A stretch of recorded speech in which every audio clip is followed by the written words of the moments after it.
I can feel the blood creeping up from the heathens. Got will, got fight, got pride, got reason. If they wanna go eat, then you know I'm gon' feed them. If you're coming for me, hope you're ready for it.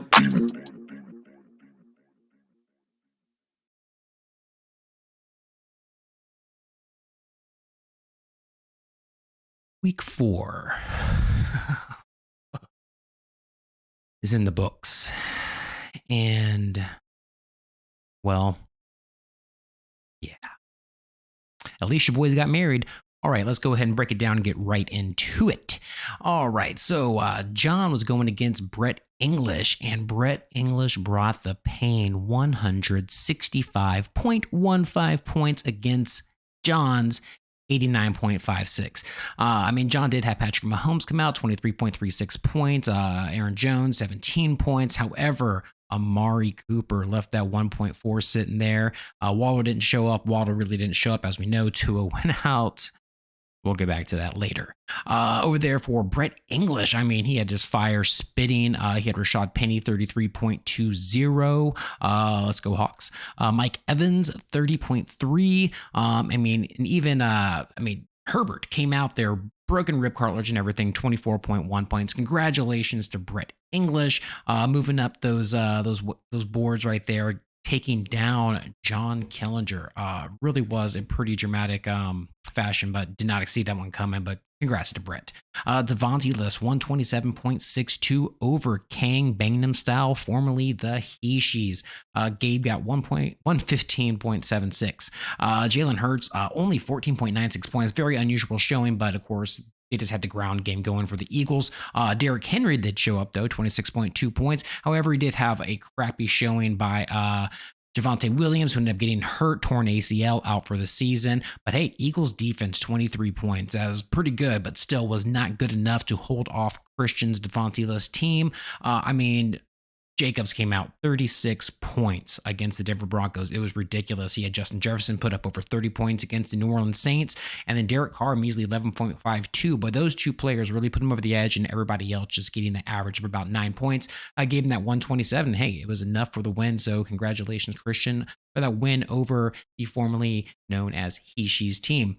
Moving into the next game, Dr. Football, 120.16, kind of did show that he was human by not getting ungodly points. However, that 120 was still enough to beat the 114.7 put up by Flynn and the MCDC kneecap biters.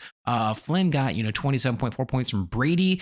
His old ass did pretty well. Tyreek Hill 24.9, but really not too much else on this team really popping off, and then putting up low performance by Kyle Pitts with only 3 points. And then Mike had Eckler put up over 30 points for him. He had CeeDee Lamb get him almost 20 points. And then Lamar Jackson, once again, really weird year, right? We have all these players who just been banging out numbers every week. And then Lamar Jackson, 13.06 points. Crazy. You never know what's going to happen in the NFL. But congratulations there to Mike, who moves on to that 4-0 spot. We'll get into more of that later. Oh, look, it's my game. Touch of Downs. Now, I just want you to know, I have never had a winless season. I have never lost 4 in a row. So this is mind-boggling, and it hurts my soul and my being. This sucked. Tua going down and giving me only 2.4 points. All broke brain Tua. Who knows if he's even going to come back, man. It is ridiculous. I did have a little bit of hope there with Mike Williams, 19.5, but of course, Vic's Smash team came in with 129.78 points. Joe Burrow putting up over 23, Cooper Kupp and Nick Chubb all putting up over 23. His defense putting up 26. So, hey, congratulations, Vic. I really appreciate that on my wedding weekend. Just a nice ass whooping. It was no fault of his, though. I literally did leave points sitting on the bench. Kelsey came out, gave up over 19 points along with Mike Williams, like I said before. However, Gabriel Davis, no show in that Bills game, which was really weird. And then Tua going down really killed me. If I would have put in Russell Wilson, Allen Lazard, we would have had a little different matchup here. However, last place. But we'll get into that more. Jeez. That's your crappy week. Brett's Captain Winky team, 85.52, losing to Alex and his Camaras Fight Club, who got 111.84. Aaron Rodgers only put in like 16 points. Fournette only 14. Great spot here for him, though, was Sanders. Like I said, in that Eagles game, Jalen Hurts didn't get much points, but Miles Sanders in that running game, 32.6 points, redonk. Josh Allen putting up a 22.52 over there for Captain Winky. And, I mean, browsing this team, that's pretty much it. I mean, Jonathan Taylor went down. As we know, he's not going to be playing in tomorrow night's game. So, I mean, hopefully he makes some adjustments, of course, gets back out there. I mean, Taylor going down, your main running back, is definitely going to hurt you on those points. But congratulations there to Alex on catching that win. Our former champion, or current champion, I guess I should say, touchdown there, Paul. Wow. Another really high scoring game here. 160.58, taking down Quay, who got 140.82. I know he's hating this right now. Paul putting up these numbers. Hawkinson, 39.9 points.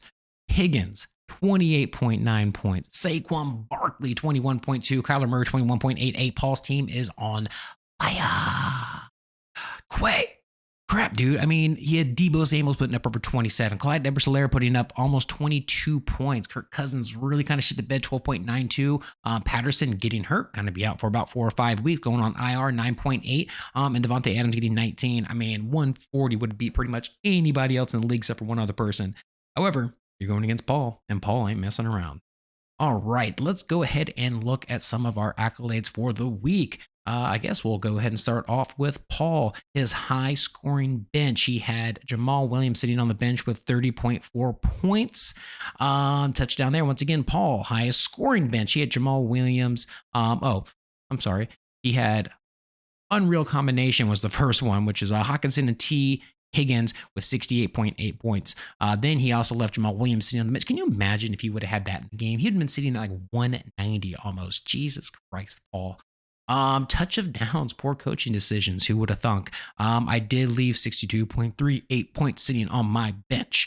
That probably could have helped me with that 40-point swing, 50-point swing that I had in my game. So anyways, congratulations, Paul, with the top player. Hawkinson putting up 39.9 points. It's really weird to have a tight end kind of putting up those points and getting the highest points for the week. But hey, whatever. It was a crazy week. That was an awesome game against the Detroit Lions and Seattle Seahawks. Seahawks obviously coming out with that win. And then the Above and Beyond Award. Brett overshot his original projections by 53.28 points. That is one hell of a thing. You're doing some Mike Gray stuff over there. So let's go ahead and move right into our standings. Yeah, I'm in 12th place. Don't like it. Don't want to be here. Don't plan on being here for long. We'll see what happens, okay? 11th place, Flynn. Hey, come join me, buddy.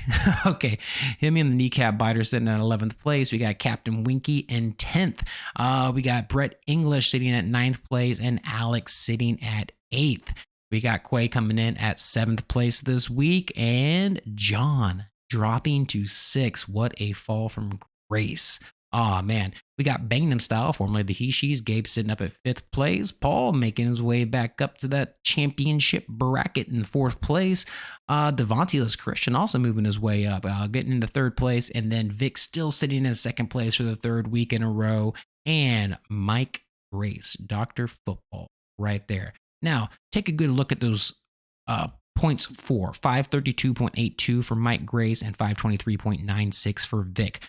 Those points at the moment are the only things separating Vic from getting into 1st place. So obviously their head-to-head matchup is going to be huge, or points. We'll see what happens. We could be flip-flopping. You could take some losses. I mean, we have 2 4-0 teams, 1 3-1 team, a bunch of deuce and deuces, and then 1 and 3s, and then of course myself sitting there winless at 12th place, but it's okay. New week, new me, new life. We're going to make this happen, friends.